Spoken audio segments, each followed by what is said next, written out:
அல்லேலூயா. கர்த்தருடைய பரிசுத்தமான நாமம் மகிமைப்படுவதாக. நாம் ஆண்டவருடைய வார்த்தைக்கு நேராய் கடந்து செல்லலாம். கர்த்தர் நல்லவர், அவர் கிருபை என்றும் உள்ளது. அல்லேலூயா. திரும்பவும் ஒரு விசையாக உங்களை சந்திக்கிறதுல நான் மகிழ்ச்சி அடைகிறேன். ஆண்டவருடைய வார்த்தை இருபுறமும் கருக்குள்ள ஒரு நல்ல பட்டயம். போன வாரத்தில் நம்ம நல்ல ஆண்டவருடைய வார்த்தையை கேட்டோம். அப்போ வார்த்தையை பேசும்போது ஆவியானவருடைய உணர்த்துதலினால் நீங்கள் உங்களால் முடிந்த உதவிகளை நீங்கள் ஏழைகளுக்கு செய்யணும் அப்படின்னு சொல்லி நான் சொன்னேன். அதற்கு பிறகு உங்கள் வீட்டில் போயிட்டு இவங்கக்கிட்ட எத்தனையோ புடவைகள் இருக்கும், எத்தனையோ வேஷ்டி சட்டைகள் இருக்கும், ஜென்ஸுக்கு லேடிஸ்க்கு. உங்களால் முடிந்ததை நீங்கள் கொண்டு வந்து சபையில் வைங்க, அதை நம்ம இல்லாதவங்களுக்கு கொடுப்போம். நம்மளாவது இப்போ ஒரு நல்ல ஒரு உடையை உடுத்தி நம்ம இருக்கிறோம். இதை கூட இல்லாமல் எத்தனையோ ஜனங்கள் இன்றைக்கும் நாம் வாழ்ந்து கொண்டிருக்கிற இதே பூமியில், நாம் வாழ்ந்து கொண்டிருக்கிற இதே பகுதிகளில் இருந்து கொண்டு இருக்கிறாங்க அப்படின்னு சொல்லி சொன்னோம். பாருங்கள், ஆண்டவருடைய வார்த்தையின்படியாகவே நம்ம மத்தியில் கருடமங்கலத்திலிருந்து வந்திருக்கிற காமாட்சி அம்மாவும், அழுங்கலை போல் இருக்கிற ராஜாமணி அம்மா காந்தி அம்மாவும் பார்த்திங்கன்னா அவங்க வீட்டில் அவங்களால முடிந்த ஏழைகளுக்கு உதவி செய்யணும்னு சொல்லிட்டு இந்த ஒரு பையன் நிறைய சேரீயை கொண்டு வந்து கொடுத்துட்டாங்க. கரங்களை தட்டி ஆண்டவர் நாட்டை மேம்படுத்துவோம். இதுதான் நல்லா கவனிக்கணும். இதுதான் வார்த்தைக்கு கீழ்ப்படிதல் அப்படிங்கிறது. அதாவது ஜனங்களுடைய மனம் எப்படி இருக்குது அப்படின்னா, ஆண்டவர் எனக்கு கொடுக்கட்டும், நான் ஆண்டவருக்கு கொடுக்குறேன், அப்படி தான் இருக்குது. எப்படி? இல்லை உங்கள் பொதுவாக சொல்கிறேங்க. நானே அப்படி தான். எல்லாருமே நம்ம ஆண்டவருடைய அந்த பாதையில் கடந்து வரும்போது கவனிங்க பேசாதீங்க. எப்படி நம்ம மைண்ட் செட்டு இருக்கும் அப்படின்னா, ஆண்டவர் நமக்கு கொடுத்தா நம்ம ஆண்டவர் கொடுக்கலாம் அப்படின்னு நம்ம நினைப்போம். ஆனால் ஆண்டவர் என்ன நினைப்பார் அப்படின்னா, ஃபஸ்ட்டு உங்கள்கிட்ட என்ன இருக்குது அதை நீ முதலாவது ஆண்டவருக்கு கொடு, அதுக்கப்புறம் பாரு உனக்கு நான் எப்படி கொடுக்குறேன்னு சொல்லி. அல்லேலூயா. இதுக்கு பெரிய ஒரு எக்ஸாம்பிள் சாரிபாத் விதவை. அந்த சாரிபாத் விதவினுடைய கதை நீங்கள் கேள்விப்பட்டிருப்பீங்க. ரொம்ப ஆச்சரியமான இருக்கும். அவள் ஒரு விதவை அப்படின்னு சொல்லப்படுகிறது. ஒரே ஒரு பையன் இருக்கிறான், சின்ன பையன் இருக்கிறான் கூட. தேசம் எங்கும் பஞ்சம், எங்கேயுமே குடிக்கிறதுக்கு தண்ணி இல்லை, சாப்பிட்றதுக்கு உணவு இல்லை, எல்லா ஜனங்களும் அழிந்து கொண்டு இருக்கிறாங்க. அந்த பகுதியில் தான் இந்த சாரிபாத் விதவையும் என்ன பண்ணுறான் அப்படின்னா இருக்கிறா. கொஞ்சோண்டு மாவு இருக்குது, கொஞ்சோண்டு எண்ணெய் இருக்குது. அந்த எண்ணெயும் மாவு வச்சு ஒரே ஒரு சின்ன சப்பாத்தி செய்யலாம். இப்போ எப்படி நம்மளுடைய தமிழர்களுடைய கலாச்சார உணவு வகை வந்து பார்த்திங்கன்னா ஒயிட் ரைஸ், சாம்பார், குழம்பு அப்படி வச்சு சாப்பிட்றோமோ, அது மாதிரி இப்போவுமே வந்து பார்த்திங்கன்னா அரபு நாடுகளில் வந்து பார்த்திங்கன்னா அவங்களுடைய ஃபுட்டு என்னன்னு கேட்டிங்கன்னா, பிரதானமான ஃபுட்டு என்னன்னு கேட்டிங்கன்னா உப்பூஸ் அப்படின்னு சொல்லுவாங்க. அதுக்கு பேர் என்னது? உப்பூஸ். அது வந்து நம்ம ஊர் சப்பாத்தி மாதிரி இருக்காது, அதை விட பெருசாக இருக்கும். ஆனால் அது ஒரு அந்த ஒரு ரொட்டி நீங்கள் சாப்பிட்டீங்க அப்படின்னாவே வயிறு ஃபுல்லாக இருக்கும், ரொம்ப ஆரோக்கியமாக இருக்கும். அது ஒரு தானியம், கோதுமை மாவில் செய்கிறது தான் அதுவும். கோதுமை மாவு, அப்புறம் இன்னும் அங்கே விளையிற ஒரு சில தானியங்கள் மூலமாக அதை செய்வாங்க. அதுதான் அவங்களுக்கு உணவு. நம்மளுக்கு எப்படி இப்போ சாப்பாடு இல்லைனா பழைய சாப்பாடு செஞ்சு சாப்பிட்றோமோ, அது மாதிரி அவங்களுக்கு வந்து அந்த மாவு தான். அந்த மாவு வச்சு ஒரு ரொட்டி மாதிரி செஞ்சு சாப்பிடுவாங்க. இதுதான். அப்போது நீங்கள் நல்லா கவனிக்கணும். அவங்களுடைய மனப்பக்குவத்தை பாருங்கள். கொஞ்சமாக இருக்குது மாவு, அதில் ஒரே ஒரு சப்பாத்தி தான் வரும். அந்த பொண்ணு அந்த விதவை என்ன முடிவு பண்ணுறா அப்படின்னா, இதுக்கு மேலே நம்ம இந்த பூமியில் உயிர் வாழ முடியாது. ஏன்னா தேசம் எங்கும் பஞ்சம், எங்கு பார்த்தாலும் ஜனங்கள் பசியில் இறந்து போயிட்டுருக்குறாங்க.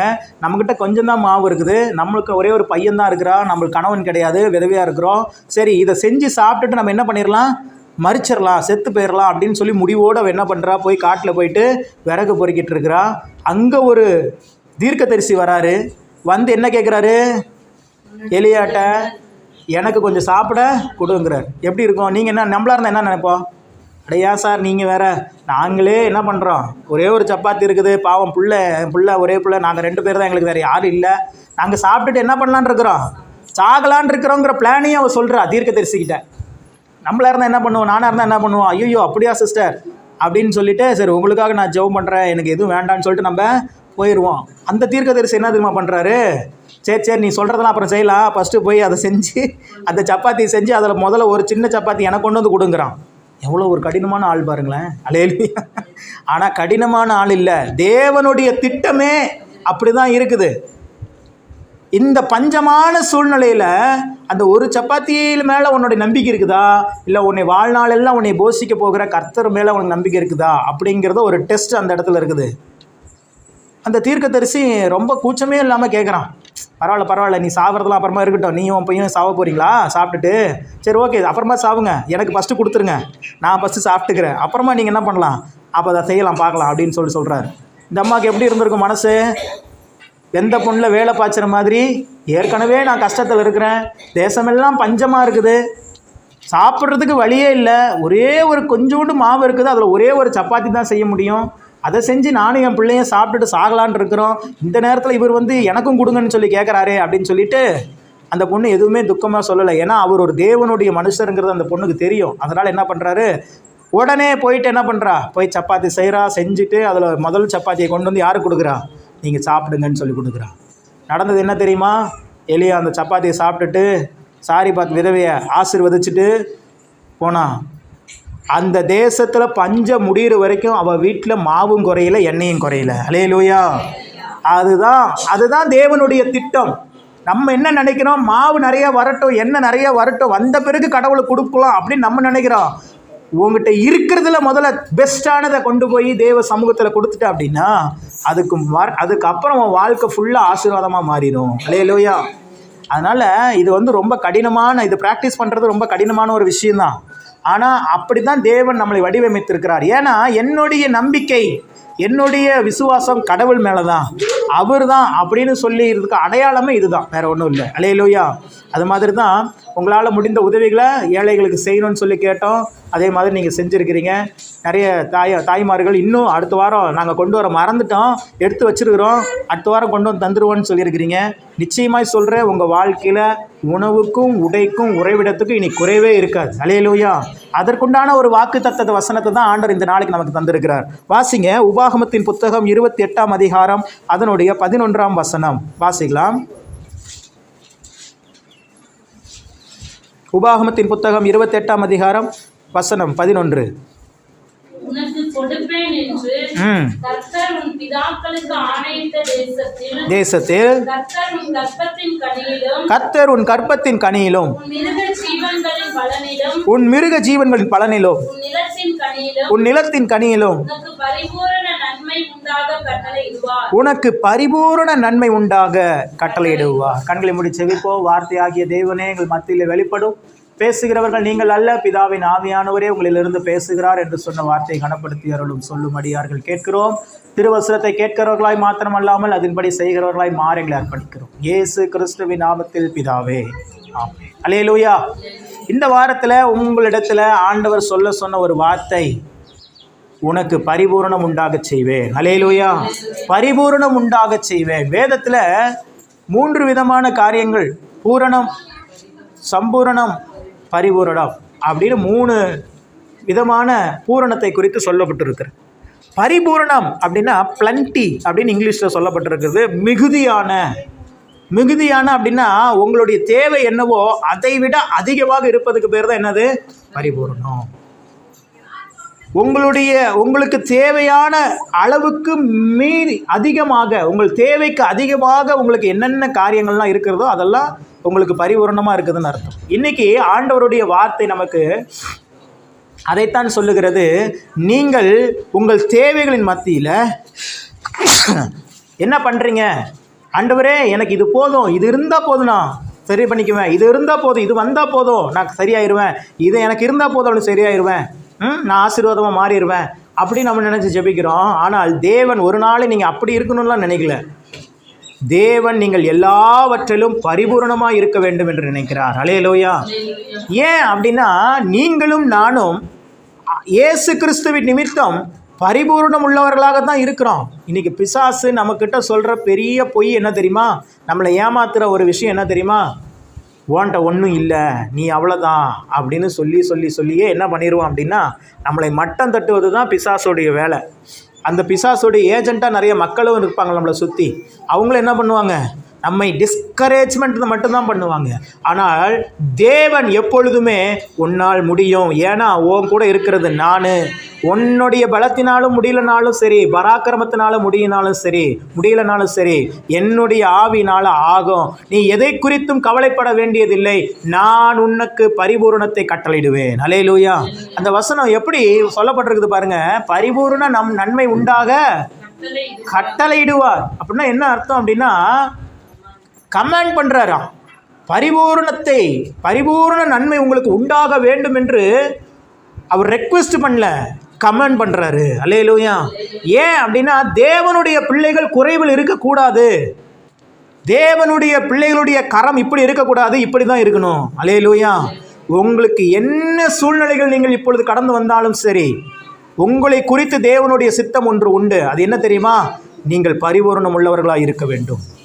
எல்லாவற்றிலும் வசனம் சொல்லுது, நீங்கள் எல்லாவற்றிலும் வாழ்ந்து சுகமாயிருக்கும்படி வேண்டுகிறேன். பரிசுத்த ஆவியானவர் பவுல் மூலமாக கொடுக்கிற ஒரு வார்த்தை, எல்லாவற்றிலும் வாழ்ந்து சுகமாக இருக்க வேண்டும், நீங்கள் பரிபூரணம் அடைய வேண்டும். புதிய ஏற்பாட்டில் பல வசனங்கள் உண்டு, நம்ம நேரம் அதிகமானதுனால சீக்கிரமாக வாசிப்போம்.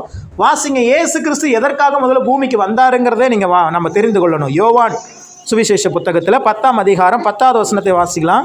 யோவான் 10ஆம் அதிகாரம் 10வது வசனம்.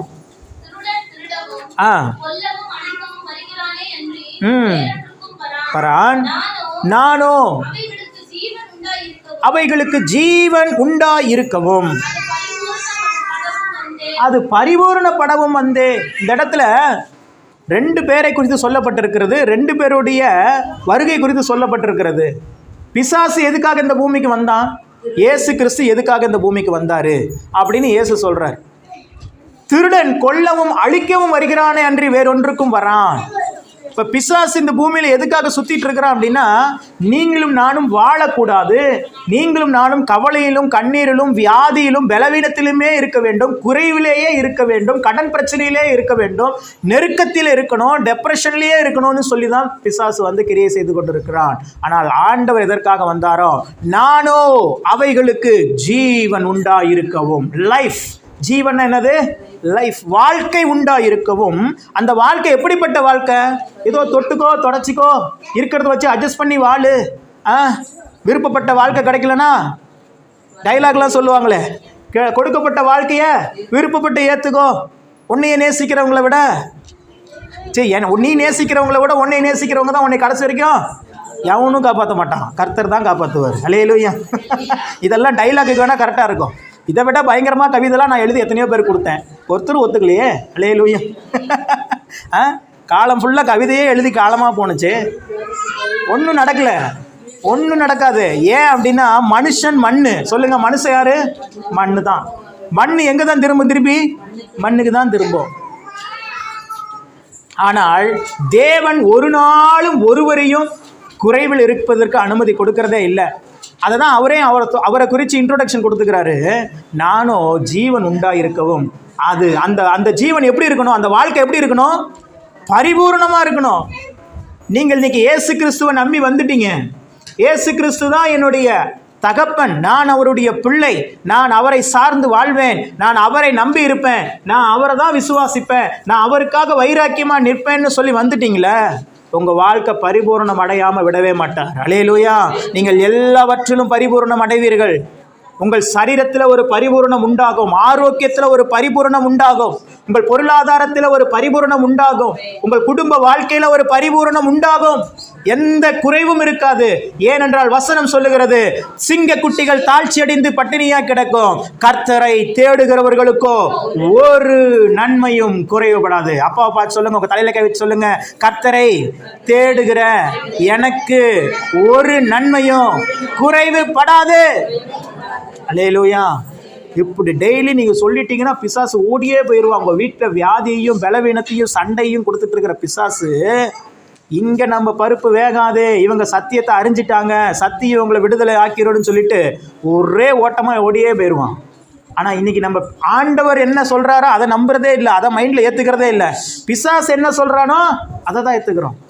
பாரு, உன்னை குறித்து அவங்க இப்படி சொல்கிறாங்க, பாரு உன்னை குறித்து அவங்க இப்படி சொல்கிறாங்க, பாரு உன் கணவர் இப்படி இருக்கிறாரு, பாரு உன் பிள்ளைங்க இப்படி இருக்கிறாங்க, பாரு உன் தொழில் இப்படி இருக்குது, பாரு உனக்கு வருமானம் இல்லை, பாரு உனக்கு வியாதி, பாரு உனக்கு நோய் வரப்போகுதுங்கிறாங்க, இப்படியே பிசாசு சொல்லியே நம்மளை என்ன பண்ணிட்டான். ஆண்டவர் சொல்கிறாரு, யார் உன்னை கைவிட்டாலும் நான் உன்னை கைவிட மாட்டேன். அல்லேலூயா. யார் உன்னை மறந்தாலும், தாயும் தகப்பனும் உன்னை கைவிட்டாலும் நான் உன்னை கைவிட மாட்டேன், நான் உன்னை மறக்க மாட்டேன். அவர் சதா காலங்களிலும் வாழ்ந்து கொண்டிருக்கிறார், உங்களுக்காகவும் எனக்காகவும். அவர் சொல்கிற ஒரு வார்த்தை சொல்கிறாரு பாருங்க, இஸ்ரவேலை காக்கிறவர் தூங்குகிறதும் இல்லை, உறங்குவதும் இல்லை. ஒரு நாள் அவர் நம்மளை விட்டு விலகிறதே இல்லை. என் பிள்ளை எப்படியாவது பரிபூர்ணமான வாழ்க்கைக்கு வந்துடணும், என் பிள்ளை எப்படியாவது பரிபூர்ணத்தை அடைஞ்சு விட வேண்டும் என்பதற்காக நீங்கள் ஒர்க் பண்ணுறீங்களோ இல்லையோ, அவர் 24 hours உங்களுக்காக ஒர்க் பண்ணி கொண்டே இருக்கிறார். அல்லேலூயா. 24 மணி நேரமும் உங்களை பாதுகாத்து, உங்களை பராமரித்து, உங்களை போஷித்து, எப்படியாவது அந்த பரிபூர்ணம் என்கிற அந்த மண்டலத்துக்குள்ளாக உங்களை பிரவேசிக்க பண்ணிவிட வேண்டும் என்பதற்காகத்தான் தேவன் இன்றைக்கும் உங்களை இங்கே கொண்டு வந்து வார்த்தை கொடுத்து கொண்டிருக்கிறார். நீங்களாம் எதர்ச்சியாக இங்கே வந்தாலும் உட்காரல, நல்லா ஞாபகம் வச்சுக்கோங்க. உங்களை தேவன் தம்முடைய கரத்தை பிடித்து கொண்டு வந்து உட்கார வச்சிருக்கிறார் இந்த இடத்துல. அல்லேலூயா. எதுக்கு தெரியுமா? இந்த வார்த்தை உங்களுக்கு வரணும். இந்த வார்த்தையை நீங்கள் கேட்டுட்டீங்க அப்படின்னா உங்கள் வாழ்க்கை பரிபூர்ணம் அடைஞ்சிடும். உங்கள் வாழ்க்கையில் குறைவுகளே இருக்காது, உங்கள் வாழ்க்கையில் வியாதிகள் இருக்காது, பலவீனங்கள் உங்களை ஆட்கொள்ளாது. வரும், போராடும், பின்னாடி ஓடிடும். பிசாசுக்கு, அதாவது பிசாசு நம்மளுக்கு என்ன சொல்லிட்டான் அப்படின்னா, மைண்டில் நம்ம ஜெயிக்க மாட்டோம்னு சொல்லிட்டான். ஆண்டவர் என்ன சொல்கிறாருன்னா, மாம்சத்தோடும் இரத்தத்தோடும் அல்ல, துரைத்தனங்களோடும் அதிகாரங்களோடும் வானமண்டல பொல்லாத ஆவிகளின் சேனைகளோடும் இப்பிரபஞ்சத்தின் அந்தகார லோகாதிபதிகளோடும் என்ன உண்டு? போராட்டம் தான் உண்டு. என்ன உண்டு? போராட்டம் உண்டு. அப்படின்னா உங்களோட போராடத்தான் முடியுமே ஒழிய உங்களை மேற்கொள்ள முடியாது. வசனம் சொல்லுகிறது, இதோ சர்ப்பத்தையும் தேள்களையும் மிதிக்கவும் சத்துருவின் சகல வல்லமைகள். அந்த சகல வல்லமைகள்ங்கிற வார்த்தைக்கு கீழே இதெல்லாம் வந்துடும். துரைத்தனங்கள் வந்துடும், அதிகாரங்கள் வந்துடும், வானமண்டல பொல்லாத ஆவிகளின் சேனைகள் வந்துடும், பிரபஞ்சத்தின் அந்தகார லோகாதிபதிகளும் வந்துடும். சகல வல்லமைகளையும் மேற்கொள்ளவும் நான் உங்களுக்கு என்னத்தை கொடுக்குறேன்? அதிகாரத்தை கொடுக்குறேன். அதோட நிப்பாட்டினாரா வசனத்தை. அடுத்து என்ன சொல்றாரு? ஒன்றும் உங்களை, நான் சொல்கிறேன், ஒன்றும் உங்களை சேதப்படுத்தாது. அல்லேலூயா. எந்த பிரச்சனையும் உங்களை சேதப்படுத்தாது. அப்படியே பார்த்தா பெரிய சுனாமி அலையை போல நம்ம வாழ்க்கையில் பிரச்சனைகள் அப்படியே மேலோங்கி இருக்கும். எங்கே பார்த்தாலும் பிரச்சனையாக இருக்குது. இங்கிட்டு போனாலும் பிரச்சனை, அங்கிட்டு போனாலும் பிரச்சனை, முன்ன நின்னாலும் பிரச்சனை, பின்ன நின்னாலும் பிரச்சனைன்னு சொல்லி சுற்றி பிரச்சனைகள் இருக்கும். ஆனால் அந்த பிரச்சனைகளின் மத்தியில் தான் தேவன் உங்களை உயர்த்துவார். அல்லேலூயா. தேவனுடைய பிள்ளைகளுக்கு பாடுகள் இல்லை, பிரச்சனைகள் இல்லைன்னு நான் சொல்லலை. அந்த பாடுகளின் மத்தியிலும் பிரச்சனைகளின் மத்தியிலும் உங்களை ஜெயிக்க வைக்க ஒரு ஆண்டவர் உங்களோடு உண்டு என்று தான் நான் சொல்லுகிறேன். அல்லேலூயா. தானியேல் 3 வேளை ஜெபிக்கிறவன், தேவனுக்காக தன்னை பரிசுத்தமாய் காத்து கொண்டவன். அவனுக்கு பாடு இல்லாமல் இருந்துச்சா? எங்கே கொண்டு போய் போட்டாங்க தெரியுமா? சிங்க கெபியில் கொண்டு போய் போட்டாங்க. நம்ம ஆளுங்க நாய்க்கே பயங்கரமாக பயப்படுவாங்க.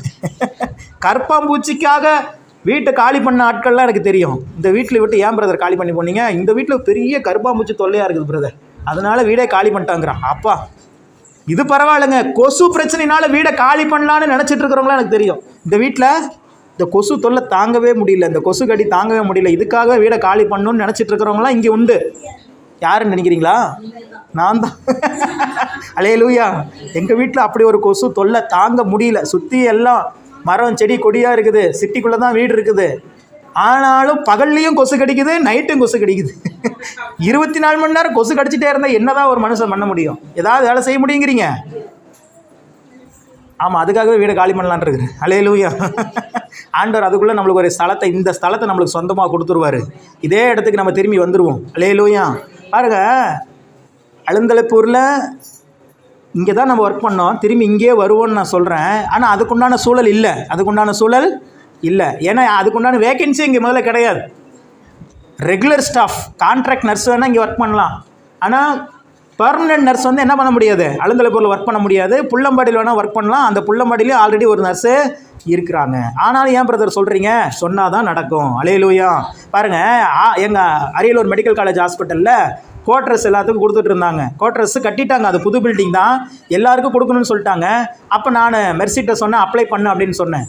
அதை அப்ளை பண்ணும் போதே சொன்னிச்சு, அதெல்லாம் சீனியர்லாம் நமக்கு, நான் 150க்கு மேலே இருக்கிறேன், முன்னாடி நிறையா பேர் இருக்கிறாங்க, அவங்களுக்கு தான் கிடைக்கும். அது எப்பவுமே மெர்சியோடைய அந்த ஸ்லாங் அப்படி தான், முன்னாடி அப்படி தான் சொல்லும். அப்போ நான் சொல்லுவேன், நீ அப்ளை பண்ணு, நீ நீ பேசு, அது நடக்கும் அப்படின்னு சொல்லுவேன். நடந்தது என்ன தெரியுமா? எழுதி வாங்கிட்டாங்க. உங்களுக்கு வீடு வேணுமா அப்படின்னு கேட்டு எழுதி வாங்கிட்டாங்க. அல்லேலூயா. இப்போ கிடைக்க போகுது. அல்லேலூயா. நான் சொல்கிறேன், எத்தனை சீனியர்ஸ் உங்களுக்கு முன்னாடி இருந்தாலும் சரி, எல்லாத்துக்கும் சூப்பர் சீனியர் ஒருத்தர் இருக்கிறாரு. அல்லேலூயா. வாசல்களை உங்களுக்காக திறப்பார். அது சொல்லும் போது நான் அதான் ஆச்சரியப்பட்டேன். சூழ்நிலைகள் இல்லை, அது சொன்னது லாஜிக்கலாக ட்ரூ தான். அங்கே இருக்கிறது 35 வீடு 40 வீடு தான் இருக்குது அந்த குவார்ட்டர்ஸில். ஆனால் அங்கே இருக்கிறது ஒர்க் பண்ணுறது 200 நர்ஸ் இருக்கிறாங்க. இந்த 200 நர்ஸில் எப்படி 40 பேர்த்துக்கு வீடு கொடுக்க முடியும்? சீனியாரிட்டி பிரகாரம் தானே கொடுக்க முடியும். யார் முன்னாடி வந்தாங்களோ, முன்னாடி ஃபஸ்ட்டு அரியலூருக்கு ஒர்க் பண்ண வந்தவங்க 40 பேர்த்துக்கு என்ன பண்ணிடுவாங்க? கொடுத்துருவாங்க. இதுதான் லாஜிக். கரெக்டு தான், அதுதான் லாஜிக், அதுதான் உண்மை. ரெண்டாவது, நம்மளாம் வந்து பெர்சிலாம் வந்து இப்போ வந்து ரொம்ப ஜூனியர், இப்போ தான் லேட்டஸ்ட்டாக போய் அங்கே ஜாயின் பண்ணியிருக்கிறதுனால இருக்கிறதுலே கடைசி பகுதியில் தான் நாங்கள் இருக்கிறோம். ஆனாலும் கடைசி பகுதியில் நாம் இருந்தாலும் நம்மோடு எல்லாவற்றிலும் முதன்மையாக இருக்கிற ஆண்டவர் நம்மளோடு இருக்கிறார். அல்லேலூயா. இப்போ வாசல் திறக்கப்பட்டுச்சா? இதுதான் சொல்கிறேன், லைவ் எக்ஸாம்பிள். அந்த விசுவாசம் தான் இப்பயும் சொல்கிறேன். அழுந்தலைப்பூரில் வேக்கன்சியே இல்லை, ஆனாலும் நான் சொல்லுகிறேன், சீக்கிரமாக அழுந்தலைப்பூருக்கு நாங்கள் வருவோம். அல்லேலூயா. இங்கே மெர்சிக்கு டியூட்டி கிடைக்கும், இதே வீட்டில் திரும்பி ஆராதனை நடக்கும், நாங்கள் இங்கிருந்து வருவோம். அல்லேலூயா. நீங்கள் என்ன மனசில் ஆசைப்பட்டு கேட்குறீங்களோ அதை தேவன் செய்வார். இந்த சீனியரு ஜூனியரு, நீ முன்னாடி வந்த, நீ கடைசி வந்த, அதெல்லாம் அவருக்கு தேவையில்லை. உன் விசுவாசம் பெரிது, நீ விரும்புகிறபடி உனக்காக கடவுள். உங்கள் விசுவாசம் ரொம்ப பெருசாக இருக்கணுங்க. உங்கள் விசுவாசம் எப்படி இருக்கணும்?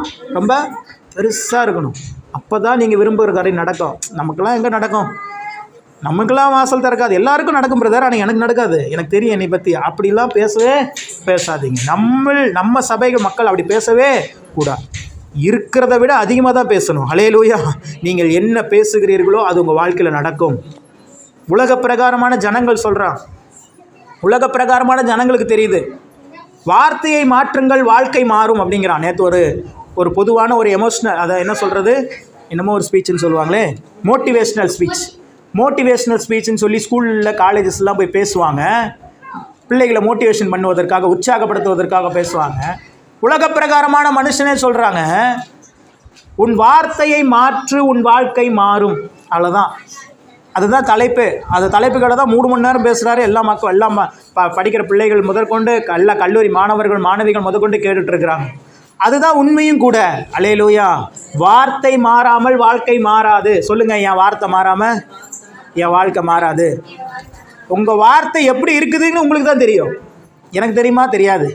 என் வார்த்தை எப்படி இருக்குது எனக்கு தான் தெரியும், எனக்கும் அவருக்கு தான் தெரியும். இன்றைக்கி சொல்கிறேன், உங்கள் வார்த்தைகள் மாறட்டும். என்ன பார்க்குறீங்களோ அதை பேசாதீங்க. நீங்கள் எப்படி இருக்கணும்னு நினைக்கிறீங்களோ அதை குறித்து மாத்திரம் பேசுங்க. இன்றைக்கி நான் எப்படி இருக்கிறேன் அதை குறித்து பேசாதீங்க. நாளைக்கு நான் எப்படி இருக்கணும்னு நினைக்கிறேன் அதை குறித்து பேசுங்கள். அல்லேலூயா. அப்படி பேசுனீங்க தான் நடக்கும். என் சரீரத்தில் வியாதி இருக்காது, என் சரீரத்தில் பலவீனம் இருக்காது, என் வாழ்க்கையில் கடன் இருக்காது, என் பிள்ளைங்க வாழ்ந்திருப்பாங்க, என் கணவர் நன்றாக இருப்பார், என் மனைவி ஆசீர்வாதமாக இருப்பார். இப்படி பேச ஆரம்பிச்சிட்டிங்க அப்படின்னா உங்கள் வாழ்க்கையினுடைய சூழ்நிலைகளே டோட்டலாக மாற ஆரம்பிச்சிடும். அல்லேலூயா. ஆண்டவர் இல்லாதவைகளை இருக்கிறவைகளை போல அழைக்கிற கர்த்தரா. இது நம்மளுக்கு கற்றுக் கொடுத்ததே இயேசு கிறிஸ்து தான். பாருங்கள், பூமியை படைக்கும் போது இருளில் போய் நின்றுட்டு இருக்கிறார். எங்கே நிற்கிறாரு? இருளில் போய் நிற்கிறார். இருட்டான இடம். அங்கே போயிட்டு இருளே விலகிப்போ அப்படி சொல்லலை, வெளிச்சம் உண்டாக கடவுதுன்னார். அல்லேலூயா. இப்போ நம்மளுக்கு இதைத்தான் ஆண்டவர் செஞ்சு சொல்கிறார். இன்றைக்கி நம்மளும் நம்ம வாழ்க்கையில் பல இருள்களில் மாட்டிக்கொண்டு தான் இருக்கிறோம். பலருக்கு பலவிதமான இருள்கள்.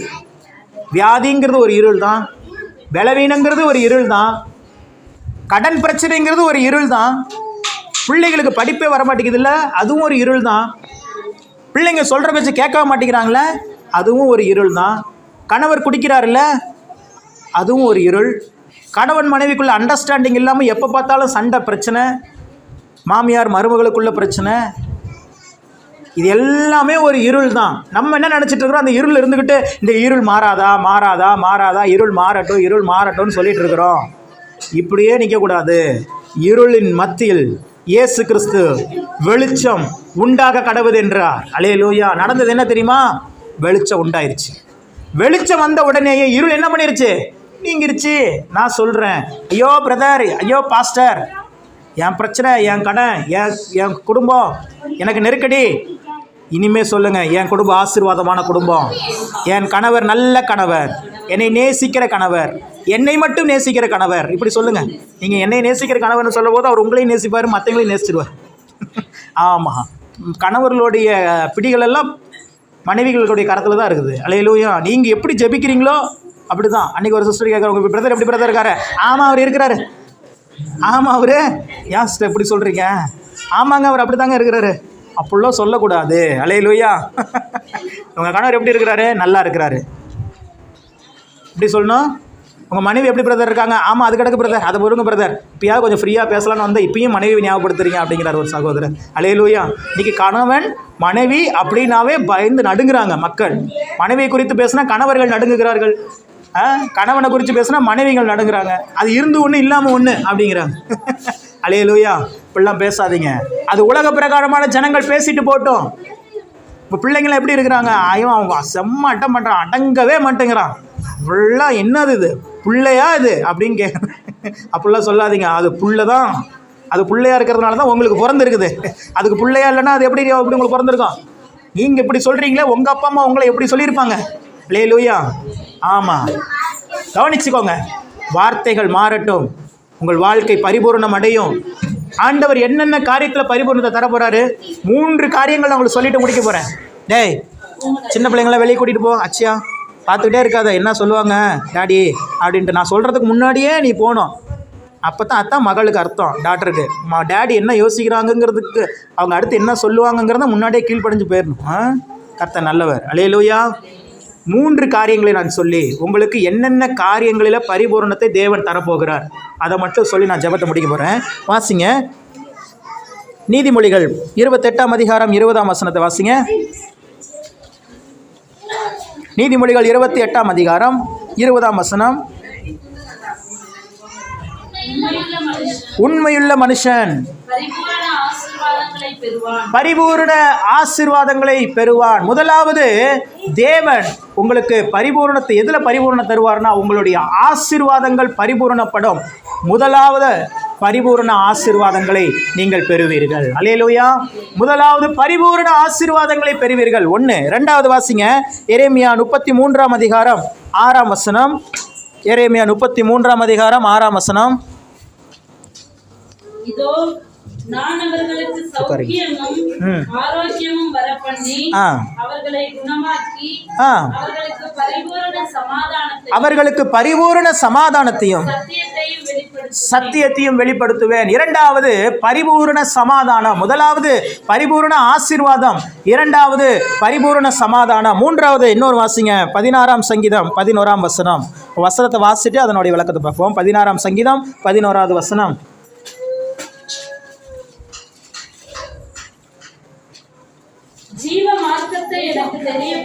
தெரியப்படுத்துவீர், உம்முடைய சமூகத்தில் பரிபூரண ஆனந்தமும் உமது வலது பாரிசத்தில் நித்திய பேரின்பமும் உண்டு. அல்லேலூயா. கவனிங்க, 3 காரியங்கள் நீங்கள் பரிபூரணம் அடைவீர்கள் என்று வேதம் சொல்லுகிறது.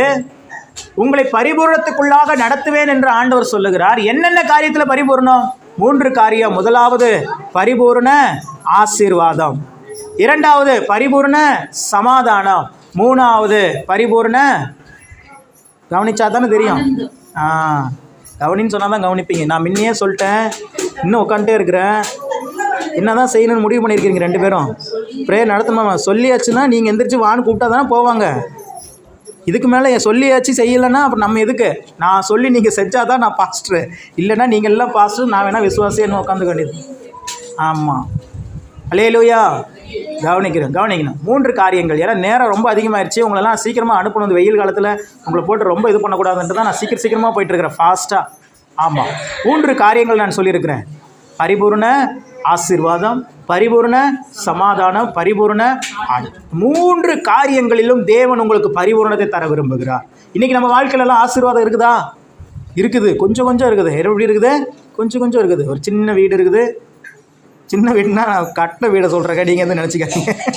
சின்ன குட்டியாக ஒரு வீடு இருக்குது, கொஞ்சமாக வருமானம் இருக்குது, கொஞ்சமாக நகைகள் இருக்குது, கொஞ்சமாக நிலங்கள் இருக்குது, கொஞ்சமாக ஆசீர்வாதங்கள் இருக்குது. இதெல்லாம் ஆசீர்வாதம். நான் சொல்கிறேன், இன்றைக்கி அந்த கொஞ்சங்கிற அந்த வார்த்தையை ஆண்டவர் உங்கள் வாழ்க்கையை விட்டே எடுத்து போட போகிறார். அல்லேலூயா. நீங்கள் கொஞ்சத்தில் உண்மையாக இருந்ததுனால அநேகத்தின் மேலே ஆண்டவர் உங்களை அதிகாரியாக மாற்றப் போகிறார். பரிபூரண ஆசீர்வாதம். சொல்லுங்கள், பரிபூரண ஆசீர்வாதம். இந்த வார்த்தை உங்கள் வாய்க்குள்ளே வந்தால் தான் உங்கள் மனசுக்குள்ளே போகும். உங்கள் மனசுக்குள்ளே போனால் தான் அந்த விதை விளைஞ்சி வரும். உங்கள் வாழ்க்கையில் பரிபூர்ண ஆசீர்வாதங்களை பார்க்க முடியும். ஒன்று. இரண்டாவது, சமாதானம். என்னது? சமாதானம். இன்றைக்கி எல்லாருக்கும் தேவையான ஒரு விஷயம். கொஞ்ச நேரம் மனசு நிம்மதியாக இருந்தால் போதும்னு நினைக்கிற ஒரு மைண்ட் இன்றைக்கி நிறைய பேருக்கு உண்டு. பரிபூர்ண சமாதானம்.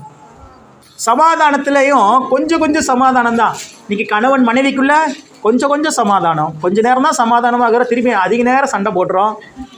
பிள்ளைகளுக்குள்ளே, பெற்ற பிள்ளைகளுக்குள்ளேயும் அதே தான், உடன் பிறந்த நபர்களுக்குள்ளேயும் அதே தான். எல்லாமே சுற்றி பார்த்தோம் அப்படின்னா அந்த சமாதானம்ங்கிறது எவ்வளோ நேரம் தான் இருக்குது? கொஞ்சம் நேரம் தான் இருக்குது. மாதம் சம்பளம் வாங்கிட்டோம் அப்படின்னா அந்த 1ஆம் தேதியிலேருந்து 5ஆம் தேதி வரைக்கும் தான் நிறைய பேர் வீட்டில் சமாதானமே. 5ஆம் தேதி தாண்டிட்டோம்னா தான் தெரியுது வீட்டில். அல்லேலூயா. எல்லார் வீட்லேயும் அப்படி தான், எங்கள் வீட்லேயும் அப்படி தான். அல்லேலூயா. ஆமாம். ஆனால் அப்படி இல்லை. தேவன் சொல்லுகிற சமாதானம் எப்படின்னா பரிபூரண சமாதானம். அந்த சமாதானத்தில் குறைவே இருக்காது. பரிபூர்ண சமாதானத்தை தேவன் நமக்கு தருகிறவராக இருக்கிறார். மூன்றாவது ஒரு காரியத்தை சொன்னேன், பரிபூர்ண ஆனந்தம். அதே தான். சமாதானத்துக்கும் சந்தோஷத்துக்கும் ரொம்ப வித்தியாசம்லாம் இல்லை, கொஞ்சம். இதுக்கு அடுத்த ஸ்டேஜ் அது. சமாதானம் ரொம்ப அதிகமானுச்சுன்னா என்ன ஆகும்? சந்தோஷம் வந்துடும். கணவன் மனைவி இருவரும் 2 பேரும் ரொம்ப சமாதானமாக இருந்தாங்கன்னா ரொம்ப மகிழ்ச்சியாக இருப்பாங்க. பிள்ளைகள் ரொம்ப சமாதானமாக இருக்கிறாங்கன்னா ரொம்ப மகிழ்ச்சியாக இருப்பாங்க. பொருளாதாரம் ரொம்ப ஆசீர்வதிக்கப்பட்டு இருந்துச்சுன்னா, சமாதானம் அதிகமானுச்சுன்னா ரொம்ப ஆசீர்வாதம், ரொம்ப சந்தோஷமாக மாறிடுவாங்க. தேவன் இந்த பூமியில் ஒரு மனுஷன் இந்த 3 காரியத்துக்காக தான் தேடி அலையிறான். எப்படியாவது கிடச்சிருமா அந்த பரிபூர்ண ஆசீர்வாதம், எப்படியாவது கிடச்சிருமா அந்த பரிபூர்ண மன நிம்மதி, எப்படியாவது கிடச்சிருமா அந்த பரிபூர்ண சந்தோஷம் அப்படின்னு அவன் கிடைக்காத இடத்துல போய் தேடிட்டு இருக்கிறான்.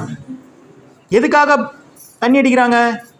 எதுக்காக ஸ்மோக் பண்ணுறாங்க? உங்களுக்கு தெரியுமா? எதுக்காக என்ன ஆன்ஸு, கஞ்சா, இதெல்லாம் எதுக்கு? கரெக்டு தான். அந்த அக்கா கரெக்டாக சொல்கிறாங்களே, உண்மை தான். இப்படியாவது கொஞ்சம் மனசு.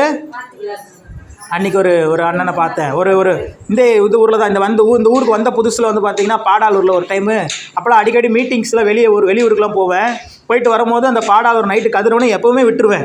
ஒரு நாள் கூட பிடிச்சதே இல்லை. அல்லேலூயா. எப்படியாவது பிடிச்சிடணுன்னு சொல்லி அடித்து பிடிச்சி வருவேன். வந்து நிற்பேன். இப்போ தாங்க பஸ்ஸு போணுச்சிம்பாங்க. அதை விட்டுட்டா அதுக்கப்புறம் காலையில் தான் பஸ்ஸு. அப்போ ஒரு டைம் அந்த பக்கம் ஒரு லாரி, ஒரு டிப்பர் டால்மியாவுக்கு போகிற லாரி வந்துச்சு. அப்போ அந்த லாரியில் லிஃப்ட் கேட்டேன். ஆனால் போகிற வழியில் இறங்கிக்கிட்டேன், அழுந்தில் போகிற அப்படின்னு சொன்னேன். சரி வாங்க தம்பின்னாங்க. ஏறி உக்காந்துட்டேன். அப்படியே பேசிகிட்டே வந்தேன். அவரை பற்றி கேட்டேன், அவர் ஃபேமிலி பற்றி கேட்டேன், அவர் என்னை பற்றி கேட்டார். பேசிகிட்டே வந்தேன். அவர் வண்டி ஓட்டிகிட்டு தான் இருக்கிறாரு. பக்கத்தில் ஒரு பாட்டில் வச்சுருக்கிறாரு. அது ஒரு கூல்ட்ரிங்க்ஸ் பாட்டில் மாதிரி இருக்குது, பவன்டோ பாட்டில் மாதிரி. குடிக்கிறாரு, வைக்கிறாரு, திரும்பி வண்டி ஓட்டுறாரு, திரும்பி குடிக்கிறாரு, வைக்கிறாரு, வண்டி ஓட்டுறாரு. இவர் என்ன குடிச்சிட்டே இருக்கிறாரு. எனக்கு கொஞ்சம் தாகமாக இருந்துச்சு, நம்ம கொஞ்சம் கேட்கலாமா அப்படின்னு சொல்லிட்டு, அண்ணா அந்த ஜூஸ் கொஞ்சம் எனக்கு தரீங்களா அப்படின்னு. தம்பி இது அந்த ஜூஸ் இல்லைப்பா, அது வேறு ஜூஸ் அப்படின்ட்டாங்க. ஓ வேறு ஜூஸா இது, தெரிஞ்சுக்கிட்டேன் என்ன ஜூஸுன்ட்டு. அப்போ நான் சொன்னேன், அண்ணா ஏன்னா வீட்டில் அக்கா இருக்கிறாங்கங்கிறீங்க, பிள்ளைங்க இருக்காங்கங்கிறீங்க, தண்ணி அடிக்கலாம், அப்படி உடம்பு கெடுது இல்லையா, உடம்பு உங்கள் இதனால் என்னென்ன இருக்குது அப்படின்னு சொன்னேன். அப்போ அவர் சொல்கிறாரு, ஒரு நாள் இந்த லாரியை உனக்கு கொடுக்குறேன், நீ ஓட்டி பாரு, காலையிலேருந்து சாயங்காலம் வரைக்கும் ஓட்டி பாரு, நீ இந்த ஜூஸ் நீ கண்டிப்பாக குடிச்சே தீருவே அப்படின்னாரு. அல்லேலூயா. அப்போ எனக்கு ஞாபகம் வந்துச்சு. ஒரு நாள் ஷேர் ஆட்டோ, நான் படிக்கிற காலத்தில் ஷேர் ஆட்டோ ஓட்டி ஸ்கூல் போயிட்டு வந்த காலத்தில் மதியானத்துக்கு மேலே தான் ஸ்கூலுக்கே போவேன். காலையில் ஆனால் எனக்கு காய்ச்சல் வந்துடும் அப்படின்னு சொல்லி லெட்டர் எழுதி கொடுத்துட்டு என்ன பண்ணிடுவேன், மதியானத்துக்கு தான் ஸ்கூல் போவேன். காலையில் என்ன பண்ணிடுவேன், எங்கள் அப்பாவோடைய ஆட்டோ எடுத்துக்கிட்டு நான் ஆட்டோ ஓட்ட போயிடுவேன். ஆட்டோ ஓட்டிட்டு ஷேர் ஆட்டோ ஓட்டிட்டு அந்த காசை வச்சுக்கிட்டு தான் மற்ற செலவு பண்ணிக்கிட்டு மதியானத்துக்கு மேலே தான் ஸ்கூலுக்கு போவேன். அப்போது அந்த ஆட்டோ ஓட்டிகிட்டு வரும்போது அந்த கஷ்டம் எனக்கு தெரியும். அந்த நம்ம ஊரில் இருக்கிற ரோடு மாதிரிலாம் இல்லை. சிட்டிக்குள்ளே இருக்கிற ரோடெலாம் ரொம்ப மோசமாக இருக்கும். கடுமையான குழிகள், கடுமையான மேடுகள், இதில் தான் இருக்கும். அந்த ரோட்டில் வண்டியை ஓட்டிட்டு ரிட்டர்ன் வந்தீங்க, வண்டியை நிப்பாட்டிட்டு வீட்டுக்கு வந்தீங்க அப்படின்னா ஒரு 20 பேர் சேர்ந்து போட்டு நம்மளை கும்மாங்குத்து குத்தி வீட்டில் போட்டால் எப்படி இருக்குமோ அப்படி இருக்கும் உடம்பு. அல்லேலூயா. அப்போ தான் தெரிஞ்சுக்கிட்டேன் ஏன் டிரைவர்ஸ் அதிகமாக குடிக்கிறாங்க, ஏன் வண்டி ஓட்டுநர்கள் ஏன் குடிக்கிறாங்க அப்படிங்கிறது தெரிஞ்சுக்கிட்டேன். அந்த கஷ்டம், அந்த பலவீனம் அவங்கள என்ன பண்ணுது, கொஞ்ச நேரம் அந்த மனசு நிம்மதிக்காக, கொஞ்ச நேரம் அந்த உடல் வலியை மறக்க வேண்டும் என்பதற்காக என்ன பண்ணிடுறாங்க, குடிச்சிடுறாங்க. ஆனால் அது எவ்வளோ நேரம் அந்த வலியை தாக்க முடியும்? அதாவது இது எப்படின்னா, விஷம் குடிச்சிட்டாங்க, சாதாரணமான விஷம்தான். அந்த விஷத்தை குடித்தா அது உடம்புல கலந்துட்டாலே கூட பார்த்தீங்கன்னா ஒரு வாரத்தில் உடம்பு சரியாயிரும். ஒரு வாரத்தில் என்ன ஆயிரும், சரியாயிரும். ஆனால் இவங்க என்ன பண்ணிட்டாங்க, போயிட்டு பக்கத்து வீட்டுக்காரங்கிட்ட ஒரு மருந்து கேட்டிருக்கிறாங்க. ஏங்க இப்படி தெரியாமல் இந்த ஒரு மருந்து நான் குடிச்சிட்டேன், ஜூஸ் நினச்சி எடுத்து குடிச்சிட்டேன், அது என்ன பண்ணுறதுன்னு தெரில, இறந்துடணும்னு பயமாக இருக்குது, ஏதாவது வேறு ஏதாவது மருந்து சொல்லுங்கள், என்னை காப்பாற்றுங்க அப்படின்னு சொல்லி கேட்குறாங்க. அப்போ அவங்க போயிட்டு இன்னொரு மருந்து கொண்டு வந்து இதை குடிங்க, இது சரியாயிரும் அப்படின்னு சொல்லி சொன்னாங்களாம். இவங்க எடுத்துகிட்டே கையிலே போனாங்களாம். டாக்டர்கிட்ட எதுக்கு ஒரு வாரத்தை டாக்டர்கிட்ட கேட்டுக்கலாமா அப்படின்னு சொல்லிட்டு போயிட்டு டாக்டர் கேட்டாங்க. டாக்டர் இப்படி தெரியாமல் ஒரு ஜூஸுக்கு பதிலாக ஒரு மருந்து குடிச்சிட்டேன், எங்கள் வீட்டு பக்கத்தில் ஒருத்தர் கேட்டேன், அது சரியாகும்னா இதை கூடி இது சரியாயிரும் அப்படின்னாங்க, இது என்னன்னு பார்த்து சொல்லுங்கன்னு சொல்லி டாக்டர் கொடுத்தாங்களாம் அந்த அக்கா. அவங்க டாக்டர் பார்த்துட்டு, நீ குடிச்சேன்னு சொன்னி பார்த்தியா, அதை குடித்தா கூட ஒரு வாரத்தில் உயிர் வந்துடும், ஆனால் இது குடிச்சுன்னா இமீடியட்டாக செத்து போயிடுவேன் அப்படின்னா. அல்லேலூயா. அது மாதிரி தான் இந்த குடி. என்னதான் நியாயப்படுத்தி உடல் வலி, மனசோர்வு, குடும்பத்தில் கஷ்டம், இந்த பிரச்சனை அந்த பிரச்சனைன்னு சொல்லி நீங்கள் குடிச்சு அந்த நேரத்துக்கு சமாதானத்தையும் சந்தோஷத்தை தேடிக்கிட்டாலும், நான் இப்போ சொன்ன கதை மாதிரி தான். இந்த பாய்சனாது பரவாயில்ல, அந்த பாய்சனு அதை விட மோசமானது. இதை புரிந்து கொள்ளக்கூடிய மனப்பக்குவம் இல்லை. அதனால் அவங்க தொடர்ந்து குடிச்சிக்கிட்டே இருக்கிறாங்க, அதனால் அவங்க தொடர்ந்து தம் அடிக்கிறாங்க, அதனால் அவங்க தொடர்ந்து என்ன பண்ணுறாங்க, வாழ்க்கையை அழித்து கொண்டு இருக்கிறாங்க. ஆனால் தேவனுடைய பிள்ளைகளுக்கு அவர் இலவசமாக அந்த பரிபூர்ண சமாதானம், அந்த பரிபூர்ண ஆசீர்வாதம், அந்த பரிபூர்ண ஆனந்தம், சொல்லுங்க, பரிபூர்ண ஆசீர்வாதம், பரிபூர்ண சமாதானம், பரிபூர்ண ஆனந்தம், இந்த மூன்றையும் தேவன் இலவசமாக தம்முடைய பிள்ளைகளுக்கு கொடுக்கிறார். அல்லேலூயா. இன்றைக்கி நான் சொல்கிறேன், அவர் உங்கள் வாழ்க்கையை பரிபூர்ணம் அடைய செய்வதற்காகத்தான் இந்த பூமிக்கு வந்தார். இன்றைக்கி ஆண்டவர்கிட்ட நீங்கள் உரிமையாக கேட்கலாம், ஆண்டவரே நான் எந்த விதத்திலும் குறைவுபடக்கூடாது, நான் பரிபூர்ணமாக இருக்கணும், எனக்கு பரிபூர்ண ஆசீர்வாதம், பரிபூர்ண சமாதானம், பரிபூர்ண ஆனந்தம். இந்த வாரம் ஃபுல்லாக இதே தான் உங்கள் வாயில் வந்துக்கிட்டே இருக்கணும். சொல்லுங்கள், பரிபூர்ண ஆசீர்வாதம், பரிபூர்ண சமாதானம், பரிபூர்ண ஆனந்தம், எனக்கு, என் குடும்பத்துக்கு, என் பிள்ளைகளுக்கு. இதுதான் வீட்டு பாடம். படிச்சுட்டு வந்துடுவீங்களா? அடுத்த வாரம் படிச்சுட்டு வந்துடுங்க. நான் சொல்கிறேன், நான் உங்கள் கண்கள் இல்லை, உங்களை சுற்றி இருக்கிற கண்கள் காண தேவன் உங்களை பரிபூரணமாக்குவார். உங்கள் தலைகள் உயரும், மிகுந்த ஆசீர்வாதத்தினால் நிரம்பி இருப்பீர்கள். அல்லேலூயா. கண்களை மூடி நாம் செபிப்போம். பரிசுத்தமுள்ள தகப்பனே, உமது நாமத்தை உயர்த்தி கனப்படுத்துகிறோம். இந்த நாளிலே உமது வார்த்தைகளின்படியே பரிபூர்ண நன்மை உண்டாக கட்டளையிடுவார் என்கிற வார்த்தையை நீர் எங்களுக்கு தந்தீர். எங்கள் வாழ்க்கையில் பரிபூரணத்தை நீர் கட்டளையிட்டீர், அதற்காக நன்றி செலுத்துகிறோம். இந்த வார்த்தை கேட்ட ஒவ்வொருவருடைய வாழ்க்கையிலும் பரிபூர்ண ஆசீர்வாதங்கள், பரிபூர்ண ஆனந்தம், பரிபூர்ண சமாதானம் உண்டாகட்டும் என்று சொல்லி நாங்கள் செபிக்கிறோம். ஆண்டவரே, எல்லா விதமான சத்துருவனுடைய கிரியைகளும் குறைவுகளை உண்டு பண்ணி உடைய பிள்ளைகளை வேதனைப்படுத்துகிற வியாதியின் வல்லமைகள், பலவீனத்தின் வல்லமைகள், நோய்களின் வல்லமைகள், பொருளாதார குறைவின் வல்லமைகள் எல்லாம் முறிந்து போகட்டும் என்று சொல்லி செபிக்கிறோம். வந்திருக்கிற ஒவ்வொருவருடைய வாழ்க்கையிலும் பரிபூரணத்தை நான் பேசுகிறேன். உம்முடைய பிள்ளைகள் பரிபூரணம் அடைவார்களாக, எல்லாவற்றிலும் வாழ்ந்து சுகமாயிருப்பார்களாக. இவர்கள் மாத்திரமல்ல, இவர்கள் வந்து உம்மை தேடுவது நிமித்தம் இவர்கள் குடும்பங்கள், இவர்கள் பிள்ளைகள், இவர்களுடைய எல்லோரையும் கர்த்தர் ஆசீர்வதித்து பரிபூரணம் அடைய செய்வீராக. வார்த்தை கேட்ட ஒவ்வொருவரின் மீதும் உடைய வார்த்தைகள் அப்படியே ஆம் என்றும் ஆமேன் என்றும் நிறைவேறுவதாக. இயேசு கிறிஸ்துவின் நாமத்தில் ஜெபித்தோம் எங்கள் நல்ல பிதாவே, ஆமேன். அல்லேலூயா.